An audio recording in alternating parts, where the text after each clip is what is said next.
What's up guys, and welcome back to some Dark Forces commentary, or as viewer Zarok67 suggested, I will now be calling these videos lore plays. This will be the second level of the game, and if you remember last time we stole the plans to the Death Star, and during this cutscene it's very casually explained that the station was destroyed shortly after. Like, no big deal. Well, during this next level, I'll explore how the Empire responded to their prized weapon being destroyed, and I'll be talking about that, of course, in the context of the game, but I'll also cover the things that happened elsewhere in the galaxy in both canon and legends. So in the game here, we see General Rom Mok unveil his new project, the Dark Trooper. Dark Troopers were highly advanced battle droids tested on a rebel base on the planet Talay, which is exactly what we're seeing now. This is happening months after the Battle of Yavin, although in the game's timeline, it seems like it's happening the very next day. But by now, the Yavin base had been evacuated, so General Mok chooses this base, claiming his Dark Troopers will decimate the rebels. Vader uses his apparently phenomenal eyesight to look out the window at the planet below and approve the weapons demonstration. I didn't know zoom lenses were built into his helmet, but there you go. Well, of course, word of this attack gets back to the rebels, who are now in space and on the run. And this cutscene is really drawn out, so I think now is a good time to talk about the evacuation of Yavin. In canon, it happens almost immediately after the Death Star's destruction. They have the medal ceremony, and then boom, they start to pack it up. Which is smart, because the Empire knows where they are. In Legends, they stay on Yavin for months. Months!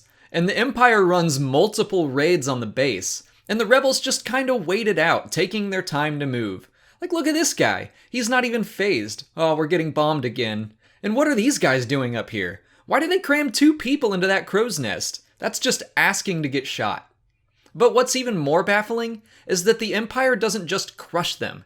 They take potshots for months before finally launching a Battle of Hoth type assault with walkers and a planetary blockade, which makes the rebels think, oh, maybe we should leave this base. And then General Jan Dodonna was captured during the evacuation. Compare that to canon, where he is still with the rebels according to the comics.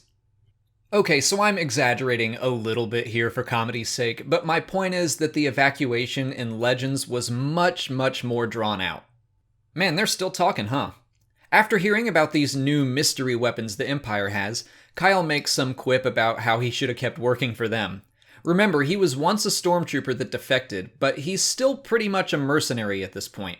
Mon Mothma hires him to investigate the attack on Talay and find evidence of this new weapon, so off we go. Okay, so now Jan has dropped us off, and we're on Talay in the city of Tak. We of course only see the aftermath of the attack here, which looks pretty grisly. The remains have been totally disintegrated, like Uncle Owen and Aunt Beru. Oh my gosh, do you know what this means? Learn the mind-blowing truth that the Dark Troopers killed Owen and Beru. Please let me be clear, I'm kidding, but if someone feels like running with that theory, go for it. You can actually see what the attack looked like in an old Legends comic called Sandblasted. We learn the base was largely populated by Mon Calamari, and we see Admiral Toka send the distress signal from the cutscene.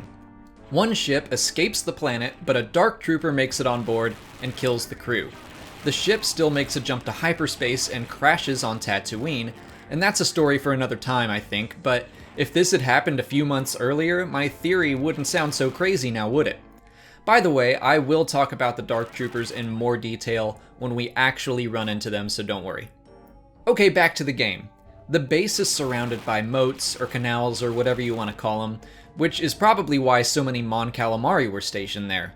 Also, it's powered by hydroelectricity, which seems strange to me. I mean, that's like one of the most basic forms of electricity, and it just seems outdated for the galaxy. But hey, kudos to them for being environmentally conscious. Our objectives here are to return power to the base and find evidence of the new weapon.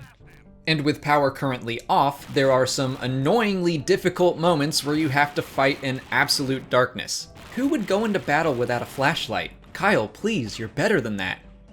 Okay, so I got this entire video done only to learn after the fact that there is a flashlight, but you access it by hitting F5.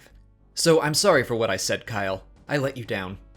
Anyway, we can now access the controls to turn on the power. We press this button, and the water wheel starts turning, which is supposed to provide the power. So we press a button to provide power to the thing that's supposed to provide the power.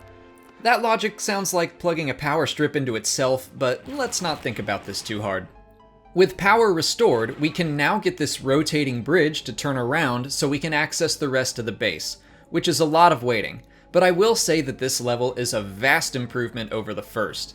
A lot more problem solving going on, more enemies, more hidden secrets. It's been a while since I've played this, but I really think the learning curve in this game is handled well.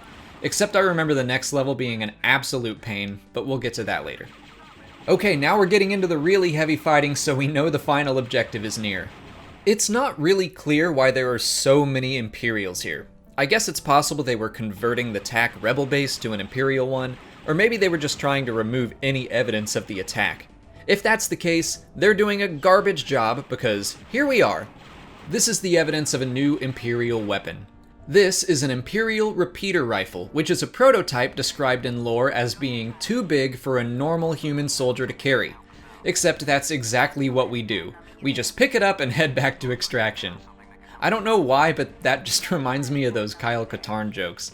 If you've never seen them, they're the same as Chuck Norris jokes, but in the Star Wars universe. Like, the Empire only thought the Death Star was the ultimate power in the galaxy because they hadn't heard of Kyle Katarn. Or, Kyle Katarn can rip off the ears of a Gundark. They're stupid but fun. Maybe that would be a good way to end any gameplay with Kyle in them, so put your best Kyle Katarn jokes in the comments. Also, before we leave, Super Pro walkthrough tip, make sure to grab the extra life that's only accessible after power is restored.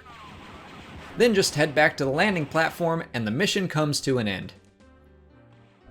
And that brings today's lore play to a close. If you missed the first episode, you can find it right here, and it's all about how Kyle stole the plans to the Death Star. There's also a playlist of some of my other Star Wars gaming videos, but they're not so much lore-based as they are just straight Let's Play style. If you haven't already, please like and share this video, subscribe to see new Star Wars videos every single day, follow me on Twitter, Instagram, and Facebook, and consider checking out my Patreon page. As always, thanks for watching, and may the Force be with you.